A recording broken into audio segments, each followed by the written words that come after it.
Ben ritrovati a tutti in questo terzo episodio sulla storia di Usain Bolt. Nel caso non l'aveste ancora fatto, vi consiglio di recuperarvi i primi due episodi. Nel primo ho parlato dell'infanzia, del contesto, delle primissime gare di Usain, mentre il secondo episodio ha trattato dell'inizio della carriera vera e propria di Usain. E l'altra volta ci siamo lasciati con la fine del 2006 e la volontà di provare i 100 metri. E prima di riprendere la storia vi lascio con la sigla.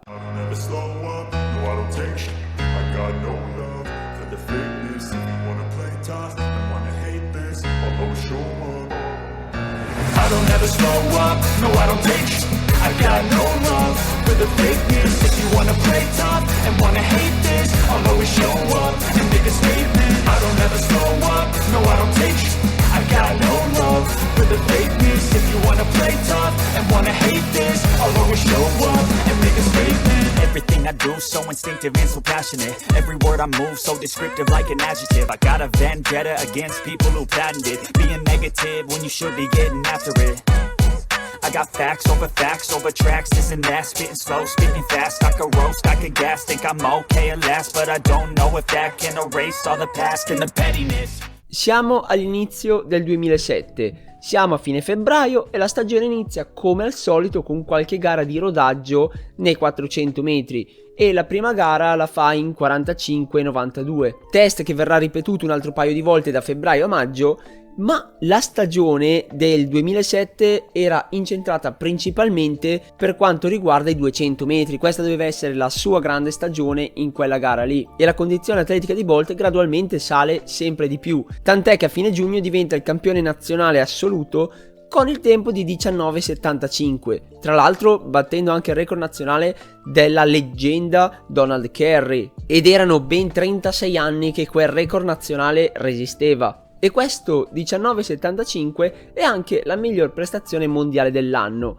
Anzi, no, in realtà nello stesso identico giorno, a qualche migliaio di chilometri di distanza, c'era Tyson Gay, un 25enne americano, che ha fermato il cronometro a 19,62 e poi, piccolo spoiler, questo 19,62 rimarrà per tutto il 2007 la miglior prestazione mondiale dell'anno.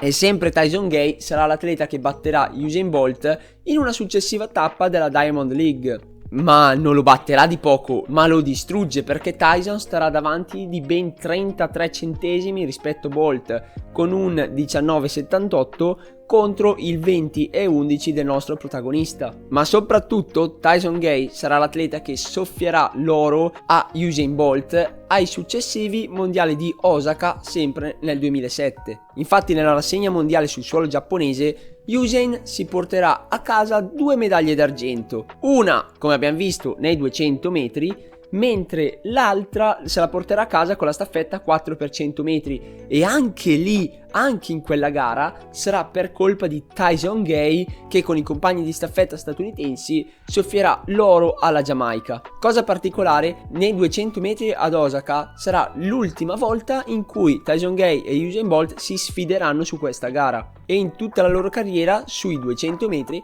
si sono sfidati 14 volte e il conteggio delle sfide se lo porta a casa l'americano con 8 vittorie contro le 6 rispetto a quelle di Bolt. Poi discorso diverso per quanto riguarda i 100 metri, dove si sono sfidati nella loro carriera solo 4 volte e di queste 4 volte 3 le ha portate a casa Usain. Ma rimanendo un attimino a tema mondiale di Osaka, nella finale dei 200 metri si vede ancora una volta uno dei vizi che ha Bolt, cioè di girare la testa per guardare gli avversari anche sul rettilineo finale, anche quando non è ancora finita la gara. Infatti negli ultimi metri Bolt comincia a correre facendo molti movimenti con la testa e in più si gira totalmente quando manca tipo un metro al traguardo, cosa che, anche se non fa perdere chissà quanto, fa comunque impallidire ogni allenatore di atletica. Però Bolt poi in carriera se lo potrà permettere tantissime volte di guardare a destra e manca, ma questo lo vediamo dopo. Come però già detto anche in precedenza, il 2007 è l'anno del ritorno di Bolt sulla distanza regina dei 100 metri ed erano ormai 6-7 anni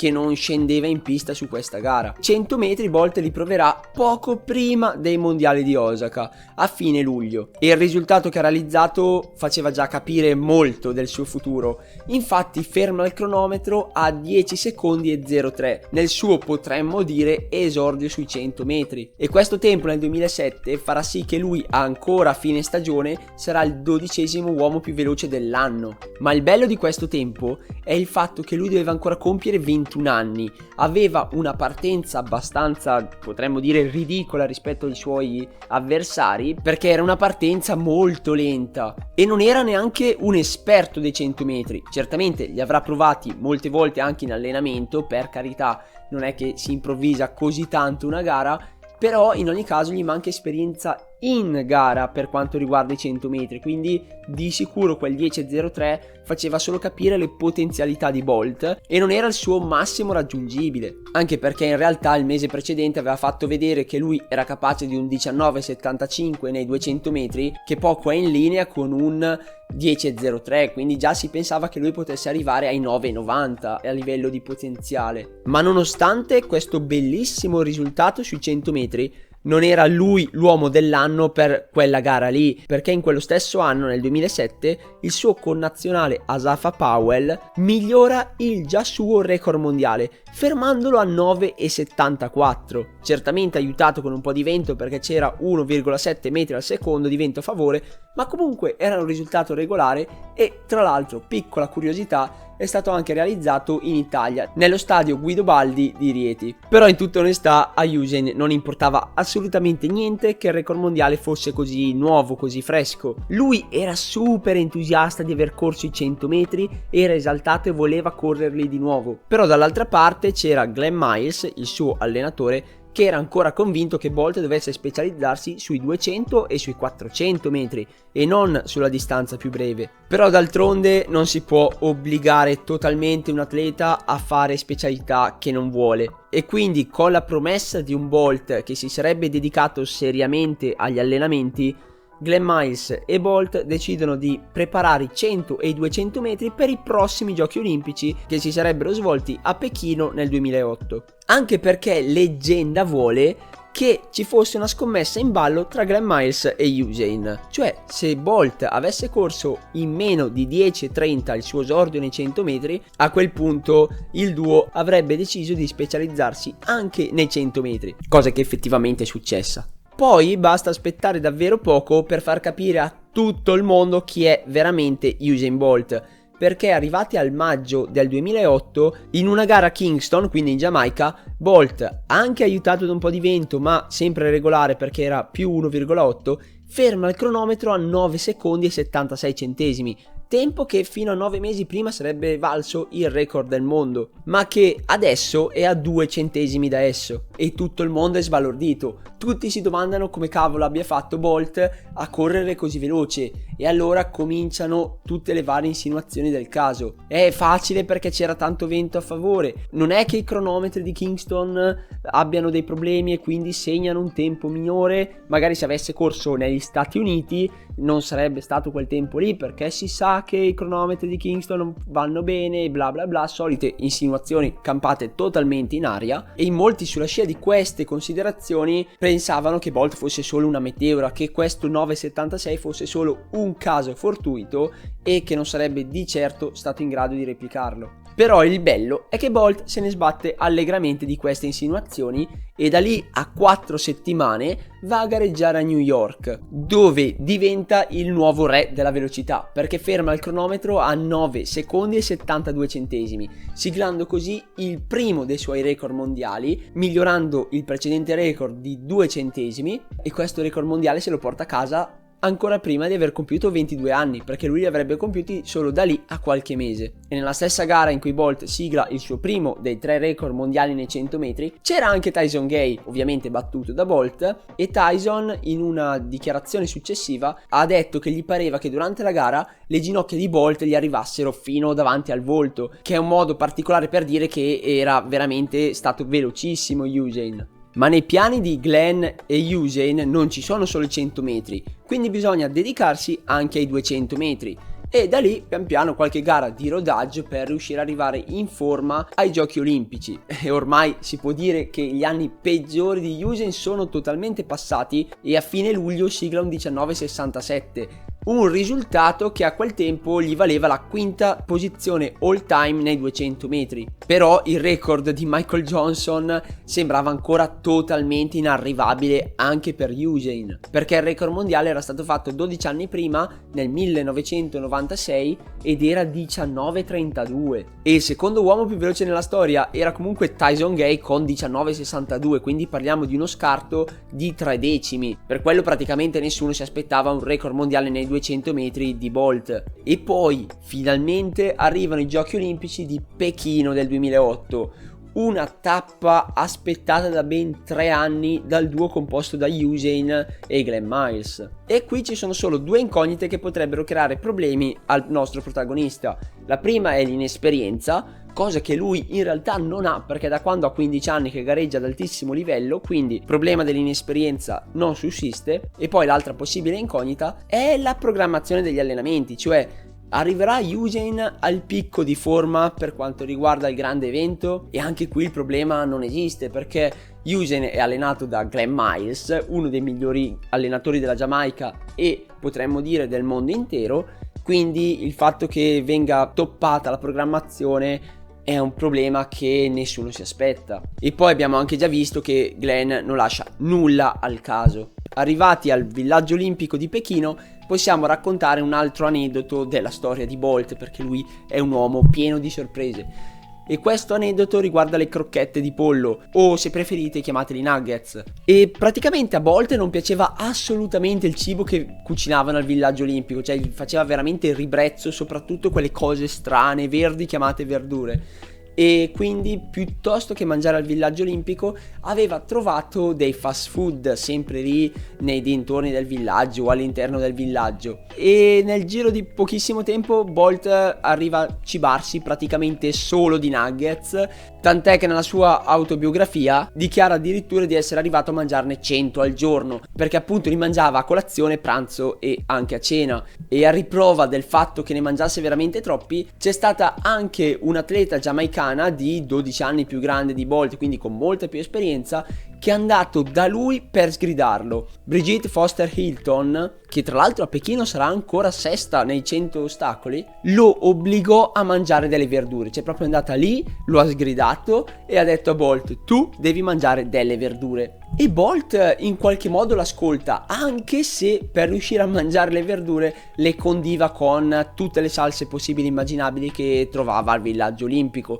Quindi sì, verdure, ma inondate di salse. E nonostante la potremmo dire dubbia alimentazione di Usain durante il suo soggiorno olimpico, Bolt domina incontrastato in ogni singola gara a cui partecipa. Nei 100 metri arriva il nuovo record del mondo con 9,69, nei 200 metri di nuovo un altro record del mondo, 19,30, nella staffetta 4%, anche lì record del mondo, 37,10. Sceso in pista per 3 finali vince, per 3 finali sigla il record del mondo, una cosa incredibile. Purtroppo però l'ultima medaglia d'oro conquistata, quella della staffetta 4x100 metri, gli verrà successivamente tolta, ma non a causa sua, perché un suo compagno di staffetta, cioè Nesta Carter, nel 2017, quindi a seguito di ricontrolli dei campioni di urina presi nel 2008, è stato trovato positivo e quindi squalificato e i suoi risultati annullati, e purtroppo c'è andato di mezzo anche il nostro Usain. Ma torniamo al 2008, torniamo al record mondiale nei 100 metri. E aveva fatto molto scalpore Usain sia per il tempo in sé, il 9,69, però non era niente di stratosferico perché alla fine ha migliorato di 3 centesimi il record mondiale. Ma quello che aveva fatto veramente scalpore era il fatto che Usain non avesse corso fino in fondo. Cioè aveva capito di aver vinto e si era già messo a festeggiare, si era messo a battersi sul petto, praticamente ha buttato via gli ultimi 10 metri più o meno della gara perché non aveva veramente più spinto. E nonostante ciò aveva fatto il record del mondo, quindi tutti a domandarsi ma quanto avrebbe potuto fare. È qui che ci arriva in soccorso una ricerca effettuata da un team di studiosi dell'Università di Oslo, che ha calcolato che in quella finale olimpica di Pechino 2008, se Bolt non si fosse permesso di esultare, festeggiare prima dell'arrivo e se avesse corso seriamente per tutti e 100 i metri, avrebbe potuto siglare un risultato di circa 9 secondi e 55 centesimi, con un intervallo di confidenza di 4 centesimi, il che vuol dire che tra il 9,51 e il 9,59 che Bolt avrebbe potuto correre in questo range di tempi, quindi magari sarebbe stato un 9,52, magari un 9,59, ma comunque sicuramente un tempo di oltre un decimo più veloce del record mondiale. Ed è una cosa che a quasi 15 anni di distanza lascia ancora un brividino pensare che avremmo potuto avere un record mondiale ancora più veloce di quello attuale. E oltre ovviamente alla domanda del quanto avrebbe fatto se non si fosse fermato, l'altra domanda è: perché ha rallentato? Perché Bolt hai rallentato proprio sul finale? E anche a questa domanda abbiamo una risposta, perché l'ha detta lui. A lui non fregava assolutamente nulla del record mondiale, lui voleva solamente vincere, e quando ha capito di aver vinto, perché lui come al solito si gira indietro, e lì non ha capito più niente. Lui era talmente felice di aver vinto l'oro mondiale che si è messo a festeggiare, non pensava assolutamente al tempo, non pensava a migliorare il suo record mondiale, lui voleva vincere, aveva vinto e quindi basta. A quel punto si festeggia. E dopo queste gare è l'apoteosi. La vita di Bolt viene completamente sconvolta. È un eroe, è conosciuto ovunque. Se prima al villaggio olimpico poteva benissimo andare e mangiare nei fast food senza troppi problemi, adesso non poteva più farlo. Adesso era costretto a mangiare in camera, perché ovunque andasse tutti lo fermavano. Anche gli atleti degli altri sport lo fermavano per autografi, complimentarsi, c'erano i tifosi, c'erano i fan. Era impossibile per lui stare un attimo da solo, infatti è diventato veramente un eroe. E questa situazione è arrivata al non plus ultra quando è tornato in patria, perché lì era veramente un eroe nazionale. Infatti riceve onori, riceve gloria, riceve osannazione, riceve veramente le strade piene di gente per andare a salutarlo e per andare ad acclamarlo. E lui è in pieno delirio di gioia, di felicità, tant'è che in una dichiarazione si lascia scappare persino un ipotetico record del mondo nei 400 metri. Cioè, parliamo di Usain, che ha sempre odiato i 400 metri, che dopo l'esaltazione di 3 ori olimpici dice: ma sì, facciamo il record mondiale anche lì. E così il 2008 diviene veramente l'anno dell'apoteosi di Usain Bolt. E l'anno successivo, il 2009, inizia tutto regolare. A febbraio qualche test sui 400 metri, sempre di rodaggio, senza spingere come un dannato, quindi niente record mondiale. Però tuttavia ad aprile rischiamo seriamente di perdere per sempre Usain Bolt, perché durante una tempesta al ritorno da una serata, che tuttavia non aveva visto Bolt bere alcolici, Bolt esce fuori strada. La macchina si ribalta non una, non due, ma ben 3 volte. Cioè la macchina è veramente mezza distrutta, e quando Glenn Miles ha visto le immagini della macchina di Bolt ha pensato che fosse morto, perché veramente non pensava che qualcuno potesse sopravvivere dopo un incidente del genere. Lo stesso Bolt pensava che sarebbe dovuto passare a miglior vita in quel momento, e invece incredibilmente è quasi illeso. Non si è ferito gravemente, non ha problemi ai piedi, non ha ricevuto praticamente nessun problema, anche se ovviamente gli fa ritardare leggermente la preparazione, però nulla di eclatante. E qui Usain però si è preso un grosso spavento, pensava veramente di lasciarci le penne. E dopo questo incidente arriva un po' una svolta nella mentalità di Usain, perché diventa ancora più credente, è convinto che qualcuno dall'alto lo abbia salvato, gli abbia preservato il suo talento nella corsa, e qui capisce che non deve sprecare il suo talento. E da quel momento Usain si dedica ancora con più dedizione agli allenamenti, si mette veramente sotto, si mette molto d'impegno. E come già detto anche nel primo episodio della storia di Usain, lui pian piano diventa sempre più credente, e questo è stata una grande svolta in tal senso, tant'è che dopo l'incidente di aprile 2009 lui ad ogni gara, ad ogni viaggio si porta sempre una Bibbia nella valigia, proprio per poter leggere dei passi e proprio perché vuole ringraziare in qualche modo il fatto di essere ancora vivo. Poi il resto della stagione procede senza intoppi, gareggia in varie competizioni della Diamond League e arriva ai mondiali di Berlino come il favorito, cioè tutti sono lì per lui. lui a quel punto, perché ormai è diventato la superstar di atletica e si presenta a questi campionati mondiali con un 9,77 e un 19,59, quindi veramente, a meno che non sbagli lui qualcosa,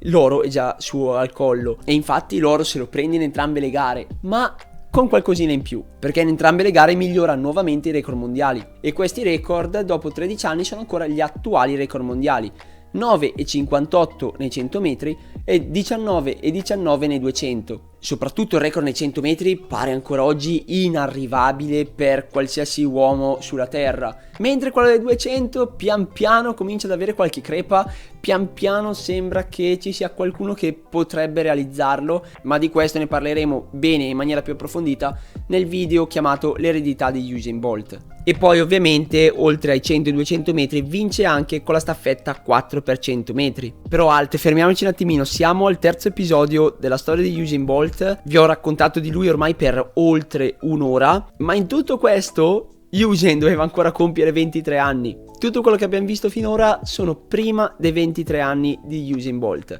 Quindi se vogliamo metterlo in prospettiva con l'Italia, lui è appena uscito dalla categoria promesse, perché in quell'anno avrebbe compiuto i 23 anni e aveva già 3 record mondiali, 3 medaglie olimpiche d'oro, 5 medaglie mondiali di cui 3 d'oro. Ed inoltre, se vogliamo mettere i puntini sulle i, nel 2008 e anche nel 2009 ha vinto il premio atleta mondiale dell'anno da parte della Federazione Mondiale di Atletica, quindi ciliegina sulla torta proprio. E infatti in quegli anni tutti avevano qualcosa da dire su di lui, sia in positivo che in negativo. Per esempio, quelli che lo accusavano in negativo dicevano che era un dopato, e tra questi c'erano anche personaggi importanti come per esempio Carl Lewis, che ha sempre criticato Usain sia per i modi di fare sia con accuse abbastanza poco velate per quanto riguarda l'assunzione di doping. Però fortunatamente dall'altra parte c'erano anche parole positive. Per esempio un Mike Powell, cioè il detentore del record mondiale nel salto in lungo, ha detto che se Usain si fosse dedicato al salto in lungo sarebbe stato il primo atleta nella storia a superare i 9 metri,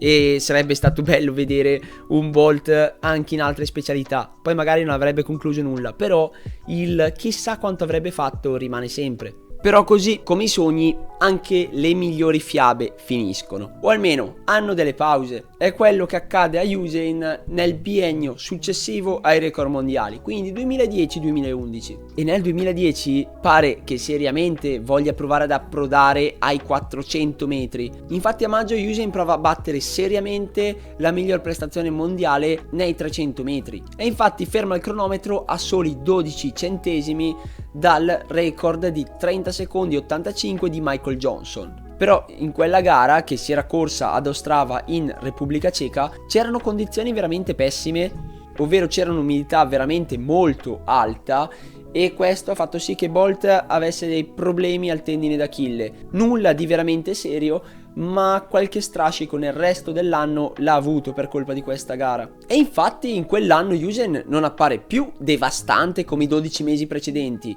tant'è che qui arriva l'unica sconfitta che gli ha rifilato Tyson Gay nei 100 metri. Tyson batte Usain con un 9,84 contro il 9,97 del giamaicano, e forse non molto a caso dopo questa sconfitta Usain chiude la stagione, ed era solo il 6 agosto, quindi la chiude veramente con oltre un mese d'anticipo rispetto agli altri atleti internazionali. E dopo una stagione del genere veramente brutta, a parte quel 300 metri che però poi gli ha causato problemi, il 2011 parte un po' diverso dal solito. Non ci sono più i canonici 400 metri di inizio stagione, ma si parte a gareggiare il 26 maggio con un 100 metri a Roma al Golden Gala, dove sigla anche un bel risultato con un 9,91 che per essere un esordio stagionale è veramente ottimo. E la stagione poi procede senza intoppi fino all'evento clou dell'anno, cioè i mondiali di Daegu in Corea del Sud. Qui senza veramente alcun problema passa le batterie la semifinale dei 100 metri. Problema arriva nella finale perché tutto il mondo in quel giorno ha perso almeno un battito del cuore, perché Usain Bolt, l'atleta più veloce e conosciuto del mondo, commette falsa partenza. E lì sono grossi problemi, perché le regole erano appena cambiate e adesso, dopo la prima falsa partenza, si è subito squalificati. Quindi Bolt vede che un giudice alza un cartellino rosso e lì finisce il suo campionato mondiale per quanto riguarda i 100 metri. E lì Usain è costretto a lasciare la pista e non guarda neanche la gara, sa già che avrebbe vinto, cioè il suo compagno di allenamento Yohan Blake. Ed infatti così succede, Yohan Blake diventa il nuovo campione mondiale con 9,92. In un'atmosfera stranissima, perché il pubblico si era proprio spento in quel momento e diversi spettatori, nel momento in cui è stato squalificato Bolt, sono andati anche via dallo stadio perché erano lì solo per Bolt. E come potete immaginare, Bolt è leggermente stizzito da questa falsa partenza e decide di rifarsi totalmente nella sua gara principale, cioè i 200 metri. E lì non si limita a vincere, ma stravince la gara e firma il cronometro con 19,40, che all'epoca era la quarta miglior prestazione all time. Ma Usain non si accontenta e nella staffetta 4x100 metri ovviamente vince l'oro con i compagni di squadra, ma sigla il nuovo record mondiale con 37 secondi e 0,4, e ormai la barriera dei 37 era pronta per essere abbattuta e sarebbe accaduto da lì a poco. E qui inserisco un discorso che non saprei dove piazzare altrimenti nella storia di Bolt. Spesso all'inizio di questo viaggio nella storia di Bolt gli è stato detto che lui non era adeguato a correre i 100 metri perché era considerato troppo alto. Infatti Usain è alto 1,95, però proprio grazie a questa altezza riusciva a fare cose pazzesche nel lanciato. Per quello tutti gli allenatori che ha avuto nella sua carriera gli dicevano che era meglio nei 200 e nei 400, dove la distanza permetteva di fare delle partenze non così eccelse. Certo, sono importanti le partenze anche nei 200 e nei 400, però poi ci sono veramente molti metri per riuscire a recuperare una partenza non ottimale, mentre nei 100 è una cosa che è praticamente impossibile da fare, cioè se si sbaglia la partenza la gara è buttata via. Però in realtà questa altezza lo avvantaggia anche nei 100, infatti se i migliori velocisti nella storia ci mettono 43-44 passi per coprire la distanza nei 100 metri, Bolt riusciva a coprirla in soli 41 passi, che vuol dire fare un'ampiezza del passo nel lanciato di 2,70 m, cosa che è praticamente impossibile da realizzare per la maggior parte degli esseri umani. Quindi se da una parte la sua partenza non gli permetteva di essere super performante, tutto il resto della gara poteva farlo, poteva essere il migliore, tant'è che poi appunto il record mondiale è ancora suo. Si conclude così il terzo episodio della storia di Usain Bolt e vi ricordo di iscrivervi al canale nel caso non l'aveste ancora fatto, così da rimanere sempre aggiornati sui nuovi video e anche sulla pubblicazione del quarto episodio, perché arriverà il quarto episodio che dovrebbe riuscire a trattare in toto l'ultima parte della vita agonistica di Bolt, però vedrò successivamente se spezzarlo in ulteriori 2 episodi o tenerlo tutto insieme. Spero veramente che vi abbia interessato questo video e ora non mi resta che augurarvi buon divertimento agli allenamenti e buona fortuna alle gare. Ciao ciao!